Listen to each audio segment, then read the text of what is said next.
বর্তমান রাজনীতির প্রেক্ষাপট তো খুবই ঘোলাটে মনে হচ্ছে আমার কাছে। তাদের খাওয়া নাই, পড়া নাই, তারা পালিয়ে বেরিয়েছে, সেখান থেকে তারা পালিয়ে ঢাকা শহরে লুকিয়ে আছে। ড্রাইভার বলতে আমি যুবদল করতাম স্যার, বেবি চালিয়ে আমি কোনো রকমে লুকিয়ে আছি। যে রাজনৈতিক দলই দায়িত্ব পাক না কেন, সংস্কার করা ছাড়া কোনো বিকল্প নেই। বর্তমান রাজনীতির প্রেক্ষাপট তো খুবই ঘোলাটে মনে হচ্ছে আমার কাছে, যে কারণে আমি বললাম যে সংস্কার মানে যে কোনো দেশ এই রাজনৈতিক দল পরিচালনা করবে, এবং সেটাই ছিল আমাদের 15 বছরের সংগ্রাম।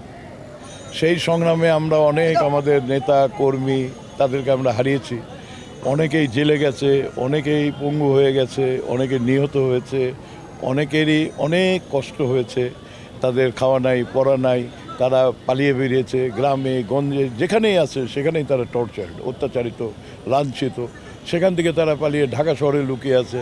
আমরা যখন একটা গাড়িতে উবারে গাড়িতে চললে ড্রাইভার বলতে আমি যুবদল করতাম স্যার।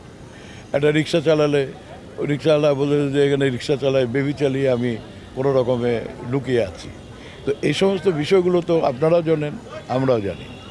এখন আপনি যেটা বললেন যে সেইখান থেকে আমাদের যে ছাত্র জনতা বিপ্লব করে যে পরিস্থিতিটা তৈরি করা হলো, সেখানে এখন যেটা চলছে, প্রথমে ছিল মেধা এবং কোটার সমস্যা।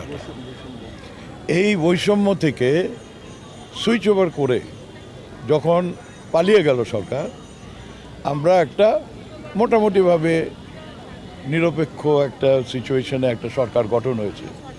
এখন এই সরকার যেভাবে চলছেন, তাতে করে আমরা মনে করছি যে কতদিন থাকবে।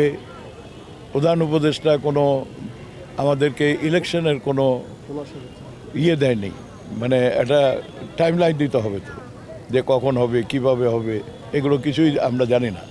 তো এই যে নির্বাচন যদি না হয়, নির্বাচনের যদি কোনো রকম আপনার আলোচনা না থাকে, যে কারণে আমি একটু আগে বলেছি, আপনি যে কোনো জায়গায় আপনি পড়াশোনা দেখেন, অনেক সময় আছে লং কোর্স আছে, শর্ট কোর্স আছে, ডাবল প্রমোশন আছে যে ব্রিলিয়ান্ট, কিংবা আর্মিতে লং কোর্স আছে, শর্ট কোর্স আছে, ইমার্জেন্সি কোর্স আছে।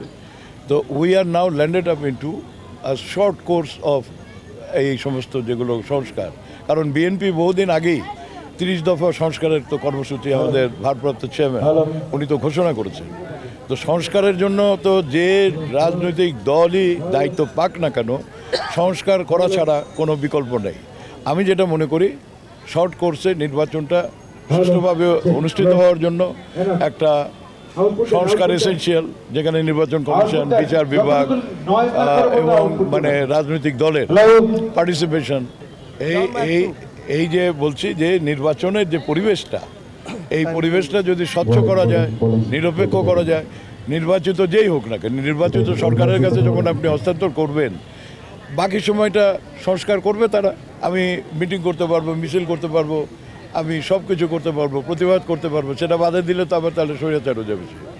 সুতরাং এখানে আপনি যদি চিন্তা করেন, সত্যিকার অর্থে মিন করেন that you want to have the democracy in the country, যদি সেই ডেমোক্রেসি আপনি পেতে চান, তাহলে অনতি বিলম্বে ডিসিশন নিতে হবে যে আমাদের একটা রাজনৈতিক সরকার, একটা নির্বাচন এসেনশিয়াল এখন এই পরিস্থিতিতে।